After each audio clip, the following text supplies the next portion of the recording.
en el libro de Tito, el apóstol Pablo le escribe a Tito para que él pueda poner en orden lo que quedó atrás, lo que quedó en la isla de Creta. La isla de Creta era de un tamaño más o menos, decíamos la semana pasada, entre Viña del Mar y San Fernando, si tú vas al sur, eso es lo que es la isla de Creta ahí en Europa. En uno de los primeros viajes de Pablo, él fue dejando comunidades en diferentes ciudades, pero esta isla se caracterizaba por tener personas como eran de Creta, de ahí viene la palabra cretino. Eran personas cretinas, eran personas rebeldes, eran personas duras de mente, y en ese aspecto Pablo dice a Tito que debe ordenar lo que queda atrás. La semana pasada estuvimos viendo las características de un anciano, porque Pablo le dice, mira Tito, tienes que buscar a hombres que sean idóneos, a hombres que cumplan ciertas características. Y estos hombres tenían por lo menos tres grandes áreas. Uno, tenía que ser irreprensible familiarmente. Vimos lo que eso significaba la semana pasada. Dos, tenía que ser irreprensible en su carácter. Tres, tenía que tener ciertos requisitos para poder entrar a ser un anciano o un pastor de una iglesia. Recordemos que los pastores son siempre plurales. Recordemos que la idea del pastor único en una iglesia actual, evangélica, del credo, de la denominación que tú quieras exponer o pensar, no es bíblico. Lo que la Biblia instruye siempre es un consejo plural de ancianos. Cuando la Biblia habla de el pastor, originalmente eso en griego es poimen. Y la palabra poimen siempre se refiere solamente a uno que es el pastor de los pastores, que es Jesucristo. Es la única vez que nosotros vemos el tema poimen precisamente en singular. Cuando habla de pastores de la iglesia, habla de poimenes, que eso es plural. Por lo tanto, una iglesia bíblica consta de ancianos plurales. Nosotros estamos entrando en noviembre, diciembre, y el propósito de esta enseñanza también es culminar con algo práctico, que es la evaluación, examinación y ordenación de nuestro hermano Mario, para que cuelgue los botines o la escoba de diácono y pase precisamente a ser un anciano junto conmigo de la iglesia. Ese es el propósito también de ir aportando y avanzando precisamente en esta carta. El día de hoy, mis amados hermanos, vamos a ver un mensaje que es duro, que tiene que ver precisamente con lo que Pablo instruye directamente a Tito y lleva por título acallando a los rebeldes. Acallando a los rebeldes. Si usted me acompaña ahí a Tito, vamos a leer, por favor, Tito 1, del 9 al 16. Hermano Mario, ¿lo tienes ahí en tu poder? ¿Sí? Si puedes, ponte en pie y lee, por favor, del 9 al 16. Del 9 al 16. Dice: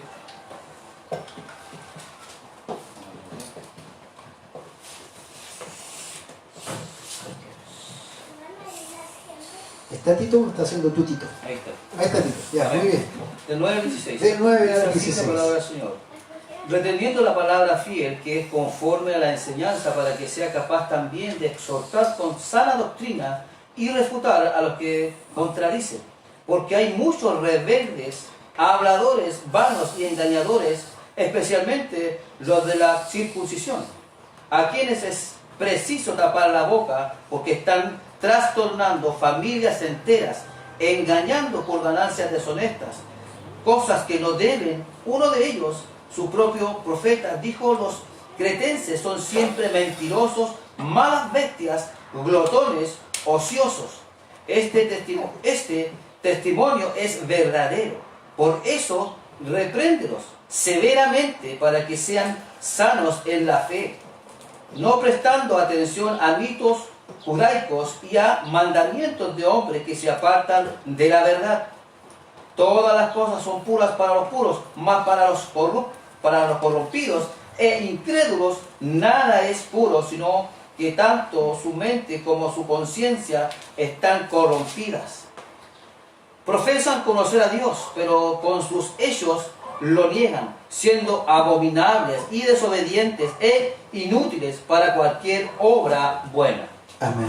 Padre Santo, vamos delante de su presencia en esta hora dando gracias por este tiempo, Señor.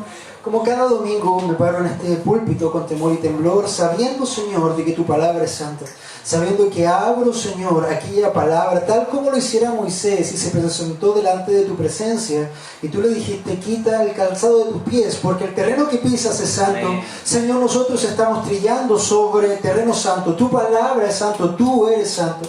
Por lo tanto, Señor, pido en esta hora que tú seas quitando de la mente de este predicador cualquier idea preconcebida, cualquier noción vaga que pueda haber o alterar el mensaje que tú traes a tu pueblo en esta hora.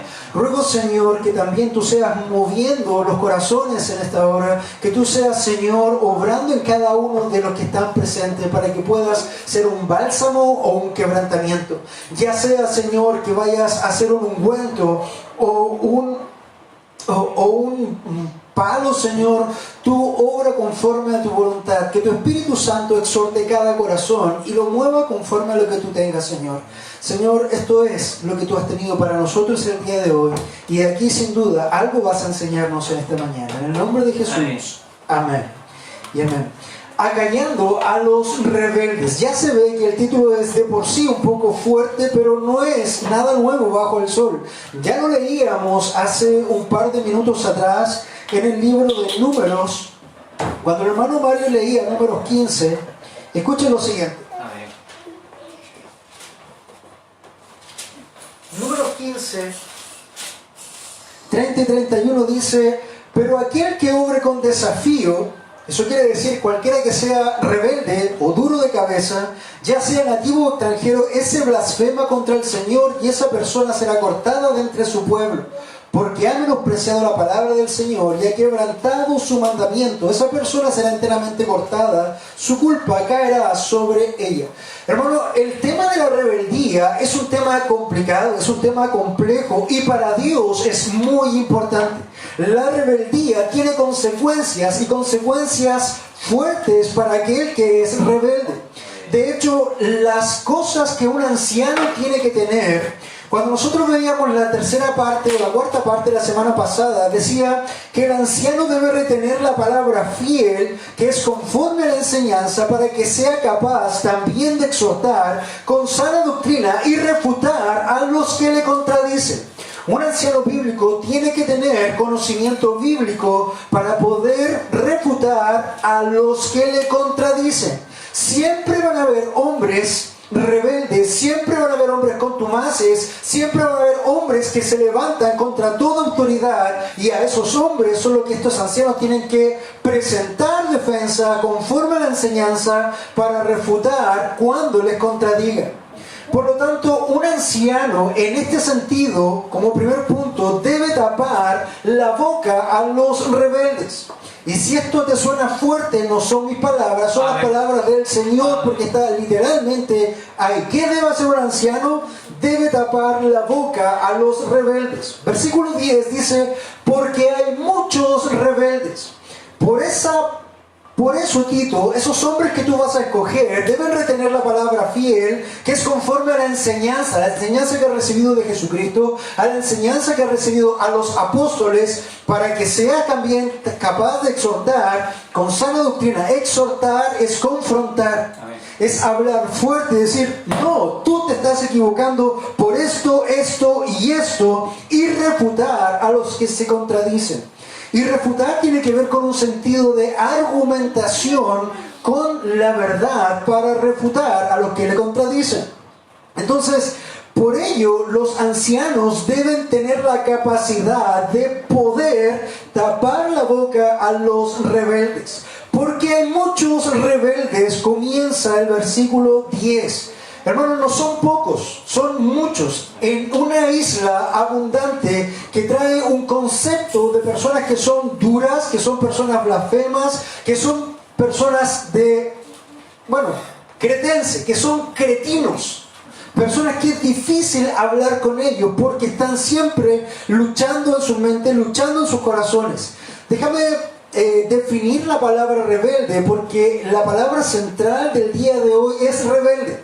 De hecho, el título es acallando a los rebeldes. La palabra rebelde aquí en el griego original es anupotactos. Eso es que no está sometido a gobierno o autoridad. Eso literalmente es un rebelde. Uno que no se somete a gobierno ni a autoridad. Personas desobedientes. Personas que son insubordinadas. Contumaces. ¿Qué quiere decir contumaz? Que no respetan a las autoridades superiores puestas sobre ellas. Otra palabra es autocomplaciente. Autocomplaciente. Y si tú recuerdas la semana pasada cuando vimos los caracteres o que debía ser irreprensible en carácter, el versículo 7 nos decía porque el obispo debe ser irreprensible como administrador de Dios, no obstinado. ¿Recuerdas que vimos la palabra obstinado la semana pasada? La palabra obstinado tiene que ver con la misma relación de rebeldía, autocomplacencia. Es tan importante el asunto de la rebeldía para Dios que no solamente pide que un anciano no sea obstinado, sino que después viene y profundiza y ataca todo lo que es la rebeldía, pero no la rebeldía en general, porque la rebeldía, hermano, no está en el aire.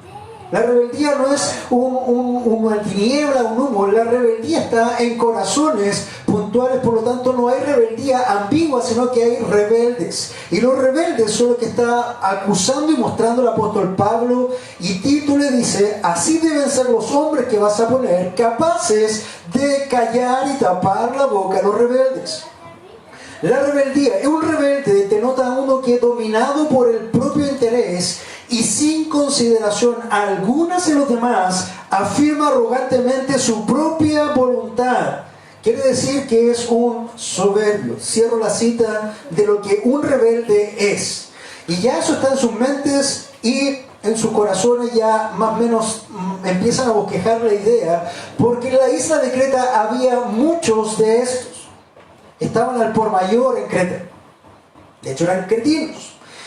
Estos hombres se encuentran en un número alarmante. Muchos hombres insubordinados, no son algunos pocos, son muchos. Era la mayoría, era el constante de los hombres. Y hermano, cuando nosotros vemos hoy día a nuestra población global, ¿qué nosotros encontramos? Hombres que son dispuestos a seguir la autoridad.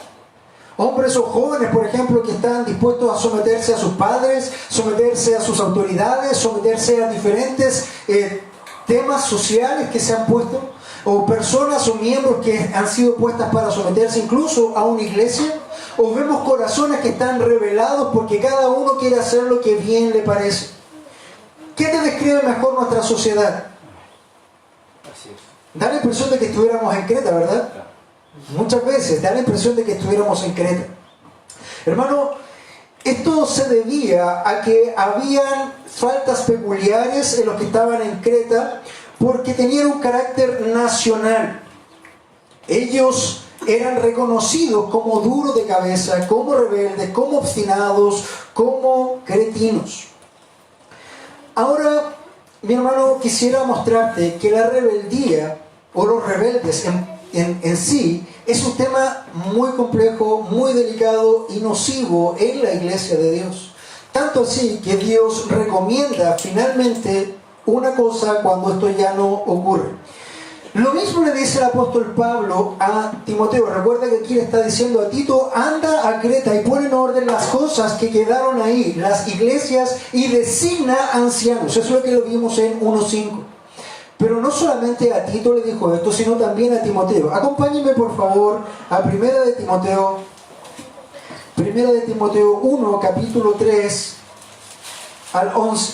Y quiero mostrarle lo importante o lo nefasto que es la rebeldía en el pueblo de Dios. Dice la palabra del Señor así. Tito hablándole a Timoteo, a su otro hijo amado. Estamos viendo Tito, pero ahora estamos hablando de Timoteo.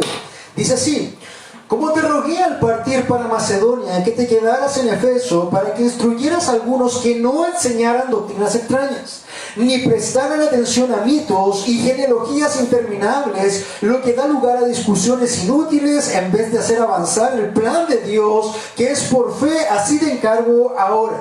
Y hermanos, hay muchos en muchas partes que se están dando vueltas y vueltas en discusiones que son vanas e inútiles y que no sirven para el avance de la obra del Señor, como dice la palabra de Dios.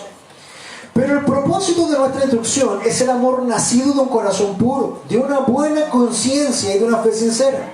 Pues algunos, desviándose de estas cosas, se han apartado hacia la vana palabrería. Versículo 7. Queriendo ser maestros de la ley, aunque no entienden lo que dicen y las cosas acerca de las cuales hacen declaraciones categóricas. Hermano, muchos hombres pretendían ser maestros de la ley, maestros de la escritura, pero ni siquiera entendían lo que estaban hablando. Se paraban a hablar con firmeza y convicción de cosas que no entendían, que no manejaban. Y lo dice el apóstol. Pues algunos, desviándose de estas cosas, se han apartado hacia una vana palabrería, queriendo ser maestros de la ley, aunque no entienden lo que dicen y las cosas acerca de las cuales hacen declaraciones categóricas. Versículo 8 del capítulo 1 de Timoteo. Pero nosotros sabemos que la ley es buena si uno la usa legítimamente. ¿Recuerdas, amado hermano Mario, qué significa que la mucha letra mata? Amén, ¿verdad? Hay un chiste interno. Pero nosotros sabemos que la ley es buena si uno la usa legítimamente. Reconociendo esto, y aquí es donde quiero que pongas mucha atención, hermano. Por favor, pon mucha atención acá. Reconociendo esto, usando la ley que es buena. Que la ley no ha sido instituida para el justo, sino para los transgresores y rebeldes. Hermanos, la ley no ha sido puesta para el que está bajo la ley, para el que cumple la ley. La ley ha sido puesta para aquel que sale fuera de la ley, para los transgresores y, ¿qué dice ahí? Rebeldes. Escucha lo siguiente, porque aquí, hermano, la rebeldía está puesta al mismo nivel que otros pecados que son tremendamente nocivos también contra la iglesia y que blasfeman el nombre de Dios. Reconociendo esto, que la ley no ha sido instituida para el justo, sino para los transgresores y rebeldes, para los impíos y pecadores, para los irreverentes y profanos. Irreverente es la palabra contumaz, uno que no reconoce a las potestades o a las autoridades puestas. Y profanos, para los parricidas. ¿Usted sabe lo que es un parricida? Un parricida es un abortista, alguien que mata a su propia familia. Eso es un parricida. Y matricidas, otra vez, una madre que mata a sus hijos. Para los homicidas, ¿te estás dando cuenta que Pablo está poniendo en un mismo nivel al rebelde contra el parricida, el matricida, para los homicidas? Pero eso no es todo, dice, para los inmorales, para los homosexuales, los secuestradores, mentirosos, los que juran en falso y para cualquier otra cosa que es contraria a la sana doctrina según el glorioso evangelio del Dios bendito que me ha sido encomendado. Hermanos, la rebeldía es tremenda en el pueblo de Dios y no es menor que un homicida o que un homosexual. Está en la misma categoría.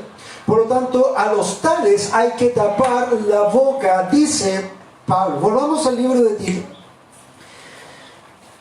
Estos rebeldes, que los vamos a denominar así, eran habladores vanos y engañadores, especialmente los de la circuncisión.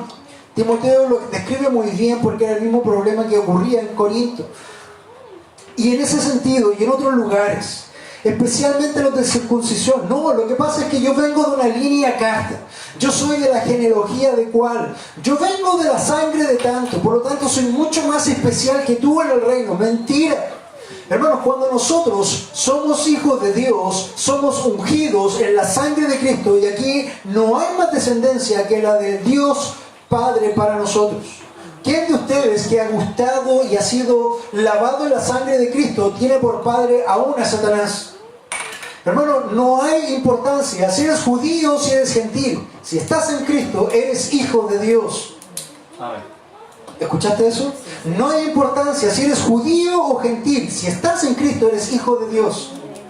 Amén. Así es. Por lo tanto, hay algunos que proclaman muchas cosas con respecto a habladurías vanas, engañadores, especialmente los de la circuncisión. Estos hombres tratando de dárselas de sabios, de conocedores, de profundos en la Escritura, finalmente eran totalmente desechados y realmente no sabían lo que estaban hablando, de acuerdo a lo que le dice Pablo a Timoteo. Entonces esto estaba pasando. La isla de Creta no solamente tenía personas que eran duras de servir, sino que tenían una influencia nefasta del pueblo judío o judaizante que trataban de ponerse por sobre nosotros porque ellos estaban siendo circuncidados, porque ellos cumplían la ley, pero los demás no. Entonces trataban de engañar a estas personas. Estas personas creaban fábulas ficticias sobre Adán, Moisés, Elías y otros, y eran quisquillosos, legalistas y engañadores en general en las mentes débiles. Había un partido que era el partido de la circuncisión. Imagínense, si tú quieres pertenecer a este grupo tienes que ser del partido de la circuncisión, si no eres menos que nosotros. Hermanos, uno se dice y se pregunta ¿cómo esta gente podría engañarlo en ese tiempo? Estamos hablando del año 62 después de Cristo, pero todavía nosotros vemos que en las iglesias evangélicas actuales vemos grupos como los judaizantes, los mesiánicos, los que en vez de decir Jesús dicen Yeshua HaMashiach y cosas por el estilo, y que andan con una equipada y se sienten judíos y por poco no van y se circuncidan. Hermanos, eso no tiene nada que ver con la Escritura. Eso no tiene nada que ver con Cristo. Eso no tiene nada que ver con la sana doctrina dejada por Cristo y sus apóstoles. Eso tiene que ver solamente con hombres engañadores que tratan de ponerse en una posición superior para engañar a los demás y ponerlos bajo sometimiento ante falsedades. Así que si usted, mi amado hermano, está en un lugar donde lo van a saludar, que Yeshua HaMashiach te bendiga, y el Adonai, y el Hashem y todo lo demás, huya por su vida. Y si eres varón, corre más rápido porque vas a terminar circuncidado. Arranca. Cuidado con las kipás, hermano Mario. Cuidado con las kipás. Eso tampoco tiene que ver con la iglesia del Señor Jesucristo. Nosotros no somos judíos, no estamos en la ley de Moisés. Nosotros estamos en el nuevo pacto, que es una mejor ley porque lo antiguo quedó obsoleto. Hoy no es necesario eso. Sino, como decía mi hermano Mario, tendríamos que tener aquí un altar y estar quemando varios asados, ¿no es cierto? Y se mostraría cuál de nosotros es más pecador, porque a mayor pecador, más asados. ¿Cuánto tendrías que traer? Entonces, hermanos amados, estos hombres que engañaban, estos hombres rebeldes, que eran engañadores y vanidosos en sí mismos, era preciso taparles la boca. Literalmente el apóstol está usando un verbo extraño acá. Esto no se ve en otros lados, pero eran tan nocivos en su rebeldía que lo que había que hacer con ellos era taparles la boca. ¿Qué significa eso? Tapar la boca, aquí es tapar la boca por medio de un bozal o una mordaza. Tito, que esos hombres ancianos que tú vas a poner en la iglesia sean capaces de amordazar a estos contumaces y rebeldes para que se callen. Así es, amén. Qué amoroso. Wow. Me voy de aquí. No quiero ese, hermano. Esa es la escritura, ese es Pablo hablando. A este es necesario tapar la boca por medio de un bozal o mordaza. ¿Has visto un perro rabioso? Un Rottweiler. Para poder salir, ¿qué tienes que hacer con él? Ponerle una mordaza o un bozal. Porque es peligroso lo que puede hacer con esa boca. Es nocivo, puede